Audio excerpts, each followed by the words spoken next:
ఓం శ్రీ శివాయ గురవే నమః. శ్రీ మహాగణాధిపతయ నమః. శ్రీమదాంధ్ర మహాభారతం కవిత్రయ విరచితం అనుశాసనిక పర్వం. కృతికర్త తిక్కన సోమయాజి. అమృతవర్షణ ధారావాహిక 335వ రోజు తత్వదర్శిని కార్యక్రమానికి ఆధ్యాత్మిక ప్రవచకుల మీదికుండ చంద్రమౌళి రసజ్ఞులు ఆహ్వానిస్తూ, అయ్యా నేనటి వరకు మనం సదసజ్ఞాన రూపం ఏమిటి, అసలు విద్య ఏది? విద్య ఏదైతే తెలుసుకుంటే ఇంకా తెలుసుకోవలసిన అవసరం ఉండదో, విద్ అనేటువంటి ధాతువు పరతత్వం, దాని గురించి తెలుసుకోవాలి అని చెబుతూ, అదే జ్ఞానామృతమని, అదే త్రిశక్తియుతమని, హరిహరనాథుడిని త్రిశక్తియుతంగా మనం స్మరించుకుంటూ ఉన్నాం. లక్ష్మి నస్వరముగానిది జ్ఞానం, ఐశ్వర్యం. అలాగే అమ్మవారు శక్తి, దాన్ని ఆచరించి నిలబెట్టుకోగలిగినటువంటి శక్తి పార్వతీదేవి. పలుకు యజ్ఞ భావనామయం, సత్యనిష్ట కలిగి వ్యవహరించగలగటం, అభిప్రాయ వ్యక్తీకరణ, తెలియజెప్పటం, తెలుసుకోవటం, ఆలోచించటం. ఈ విద్యాపూర్ణమై విరాజిల్లటయే పరతత్వ సారం. ఆలోచించాలి, వినాలి భారతం. ఆపై అష్టావక్రుని యొక్క చరిత్రను కూడా నిన్న కొంత ముచ్చరించుకున్నాం ప్రారంభంలో. వైశంపాయనుడు జనమేజయునకు చెప్తా ఉన్నాడు, ధర్మరాజు తాతగారైనటువంటి భీష్ముడిని కన్యాదానానికి వరుడు ఎలా ఉండాలి అన్నాడు. నేను చాలా వివరంగా చెప్పుకున్నాం. సుప్రభ అనే కన్య వధాన్యుడు అనేటువంటి ముని కుమార్తె. ఆ పేరులో వైశిష్యాలు ఉన్నాయి. ఆవిడను అష్టావక్రుడనే ఓ బ్రహ్మచారి వివాహమాడదలిచాడు. అంత వదాన్యుడు, ఆయన కూడా ఇద్దామని అనుకున్నాడు. కానీ ఉత్తర దేశకైకి రమ్మన్నాడు. కారణం, పార్వతీదేవి శివునికై తపస్సు చేసే చోటు అది చాలా పవిత్రం. అట పార్వతీ పరమేశ్వరులు ఉంటారయ్యా, వారిని దర్శించుకొని రమ్మన్నాడు. మునులు స్తుతిస్తూ ఉంటారు, అది దాటితే కదంబవనం అని చెప్పుకున్నాం. ఆపై ఆనవాయితీగా నుతి, నేటి నుతి స్వీయ రచన. యోగము భాషించ విననగు భారతము, కర్మఫల నిర్దేశితము వగచక కర్తలనంతములు, స్వాధీన చిత్తుల కమృతములు, సుగమ జీవన రీతులెరిగి సాగు బాటసారి చేరు మోక్షపదము, నిగమాగమ శాస్త్ర నిధియే జీవన ముక్తి ఫలము యనగా. అయ్యా, యోగం భాషిస్తే తప్ప భారతం వినటం సాధ్యపడదు, చదవటమైనా వింటమైనా. ఎందుకు? ఇది కర్మఫల నిర్దేశితములో. వగచక అయ్యో అని, ఆపై కర్తలో అనంతములు, ఆ ఫలాలు కూడా అలాగనే ఉంటాయి. ఎందుకు? పూర్వజన్మ కర్మ ఫలముల యొక్క నిర్దేశితం కదా ఈ క్షేత్రం. కాబట్టి విజ్ఞాన సుజ్ఞాన ప్రజ్ఞాలు ఉన్నాయి కనుక స్వాధీన చిత్తులై ఆ ఫలములను అమృతమయంగా ప్రసాద మనస్తత్వంతో స్వీకరిస్తూ సుగమ జీవన రీతులు ఎరిగి ధర్మపదంలో బాటసారిగా జీవనం సాగాలి.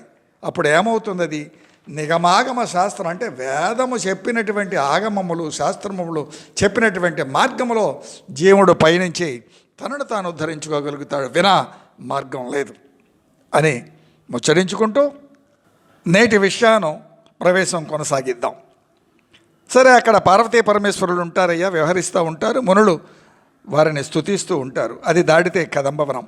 ఆ వనంలో ఓ ప్రౌఢ పవిత్ర రూపంతో సద్బుద్ధి అయి ఉంటుంది.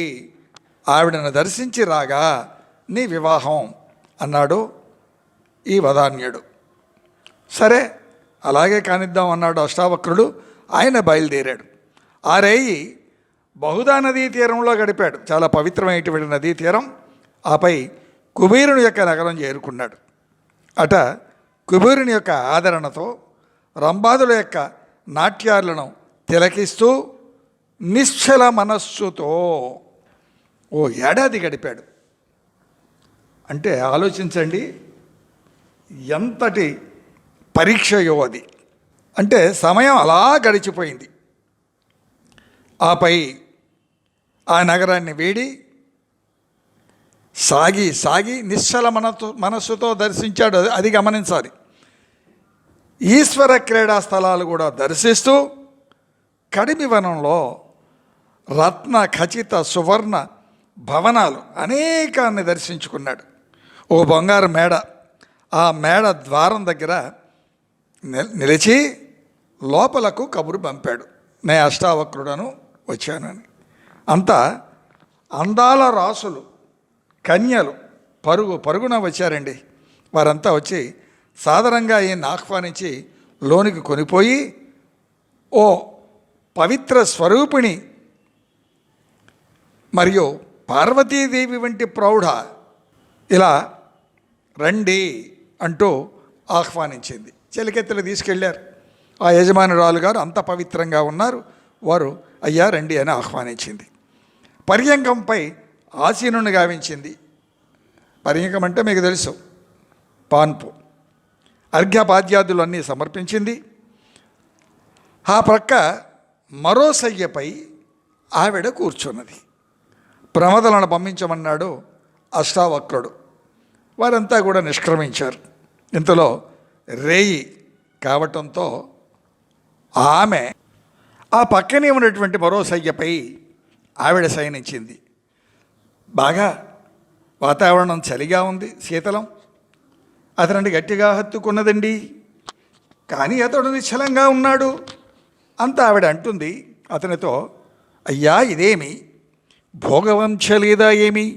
నన్నేలా అనుభవింపకున్నావు? ఈ ఐశ్వర్యం నీదే కదా, నన్ను పరిణయమాడవచ్చును కదా అన్నది ఆ యమ. అంతా ఈ అష్టావక్రుడు అంటారండి, అయ్యో పరదారాగమనంబు పాపంబు గదా, నే బ్రహ్మచారినమ్మ, భార్యను కోరి ఉన్నటువంటి వాడను కదా అని అష్టావక్రుడు అన్నాడు. అంత ఆయమ, నే కామార్తెనయ్యా, నా దాహం తీర్చి తృప్తిపరచటం యుక్తం కదా అని ఆవిడ అంటుంది. చూడండి, ఏకాంత ప్రదేశం, రాత్రిపూట, పర్యంకం మీద అద్భుతమైనటువంటి అందాల రాసి కోరి వస్తుంది. అతను ఇది ఘనకార్యమా? అష్టావక్రుడు అంటున్నాడు, నే వెళ్ళిపోతాను అంటూ లేచాడు. ఆవిడ నవ్వులు రువ్వి పని కాగానే పొమ్మన్నది. చూడండి, ప్రతి పదం చాలా లోతైంది. ఏ పని? ఈవిడకేమో పరీక్ష పని, భాష్యానికేమో కామం, ఆంతర్యానికి పరీక్ష. అతడు నీవు నన్ను తాకరాదు అని నియమం పెట్టాడు. సరే, తెల్లవారిపోయింది. ఆవిడ, నే బ్రహ్మచారిణ్ణయ్యా, ఇకైనా నన్ను వివాహమాడు అని కోరింది. కోరితే అష్టావక్రుడు అంటాడండి, బాల్యమున్న తండ్రి యవన ప్రాప్తి మగడు, వార్ధకంబున తనయుడు, వామనయన అరసి నడపన కాకెందు నంగనలకు వలసినట్టుల చెయ్యగా వచ్చునెట్లు. అంగనలో వలసినట్లుగా చేయుట వచ్చునెట్లు. మీరు ఏదనుకుంటుంది ఎలా చేస్తారమ్మా? బాల్యంలో తండ్రి యవనమున ప్రాప్తించినట్లయితే యవన కాలంలో భర్త, వార్ధక్యములో సుతుడు, తనయుడు, కుమారుడు, వాళ్ళు మిమ్మల్ని రక్షిస్తూ ఉంటారు కదా. ఓ వామనైనా అలా కాకుండా ఇచ్చవచ్చినట్లుగా ప్రవర్తించడానికి మీకు ధర్మమాది అంగనలకు వలసినట్లు చేయగా వచ్చినట్లు అలా చేయరాదు కదా. మీ ఎలా కోరితే అలా ప్రవర్తించరాదు కదా. అది ధర్మ విరుద్ధం కదా. ఏమి అర్థమవుతుందండి దీని ద్వారా? స్త్రీ క్షేత్రము, పురుషుడు ఆ క్షేత్రమునకు చుట్టూ ఉన్నటువంటి ధర్మరక్షకుడు, ఆ ఫలం కాపాడేటువంటి వాడు. కాబట్టి స్త్రీలు సర్వకాల సర్వావస్థలలో పురుషుడు యొక్క ధర్మరక్షణ వలయంలో విరాజిల్లాలి తప్ప వలసినట్లు చేయరాదు. చేస్తే ఏమవుతుంది? పతనం అవుతారు. దోచుకో ఆ స్థితికి వెళ్ళిపోతారు. స్త్రీకి ఈ స్వాతంత్ర్యం లేదా? అసలు ఏది స్వాతంత్ర్యం, ఏది రక్షణ, ఏది భక్షణ? ఆ రక్షణనిచ్చాడు మనుధర్మశాస్త్రం కూడా ఇదే చెప్పింది. నా స్త్రీ స్వాతంత్ర్యం అర్హతి అంటానికి కారణం ఇక్కడ ఏం చెప్తున్నాడు? వలసినట్లు చేయగా వచ్చినట్లు. అంగనలకు మీరు ఇష్టం వచ్చినట్లు ఏదనుకుంటే అది చేయడానికి వీల్లేదమ్మా. అది క్షేత్రం, అది పవిత్రంగా ఉంటేనే ఆ ఫలాలు కూడా పవిత్రంగా మనకు లభిస్తూ ఉంటాయి, లేకపోతే అపవిత్రం అవుతాయి. నీవే వలిచిన నేను అంగీకరించను అని అన్నాడు. అసలు నువ్వెవరో సత్యం పలకమన్నాడు ఈ మహనీయుడు. నేను పరీక్షించగా వధాన్యుడే నన్నిట నియమించాడయ్యా. నే ఉత్తర దిక్కు కాంతను, నా యందు ప్రీతి నెరపము, వెళ్ళి సుప్రభను పరిణయమాడుమా అన్నది ఆ ఉత్తర దిక్కు కాంత. శీల పరీక్ష ఎవరికి? అష్టావక్రునకు. చాలామంది అంటారు శీలము స్త్రీలకైనా పురుషులకి అక్కర్లేదో. ఇక్కడ చెప్తా ఉంది, వేదం చెప్తా ఉంది, భారతం చెప్తా ఉంది. ఆవిడకు నమస్కరించాడు. వెళ్ళి వధాన్యునకు సుప్రభ యొక్క తండ్రి వద్దకు మళ్ళీ తిరిగి వచ్చి అక్కడ జరిగిందంతా కూడా వివరించాడు. సుప్రభను ఆపై లక్షణంగా వివాహం ఆడాడు అష్టావక్రుడు. అంటే శీల ప్రాధాన్యతలలో లింగభేదము లేదు అని ఈ కథ నిరూపితము. స్త్రీలకు మాత్రమే కాదయ్యా, మనోవాక్కాయ కర్మల సాక్షిగా ఆచరణ అటు స్త్రీకి ఇటు పురుషులకు. ఎందుకు? వీళ్ళిద్దరి యొక్క సమాగమమే సృష్టి కొనసాగుట, ఇద్దరికీ అవసరమే. ధర్మరాజు మునుల వలన శూద్ర స్త్రీలకు కలిగిన సంతానం ఎలా బ్రహ్మ ఋషులు అవుతారు అని ప్రశ్నించాడు తాతగారిని. అంత భీష్ముడు చెప్తున్నాడండి, బ్రాహ్మణుడు చాతుర్వర్ణముల వారిని, అనగా చాతుర్వర్ణముల వారిని, మరియు క్షత్రియుడు 3 కులముల వారిని, 3 వర్ణముల వారిని, వైశ్యుడు 2 వర్ణముల వారిని, శూద్రుడు తన వర్ణము వారిని మాత్రమే వివాహము ఆడవచ్చు. ఒక్క బ్రాహ్మణుడికి మాత్రమే చాతుర్వర్ణం. ప్రతిలోమ వివాహం అధర్మం, దానికంటే తక్కువ వారిని చేసుకోవటం అధర్మం. అనులోమమే తల్లి కులమే ఆవిడ కులం అవుతుంది. ఇది సామాన్య ధర్మం. మరి విశేష ధర్మాలు ఎలా ఉంటాయి? సామాన్య ధర్మం అన్నాం.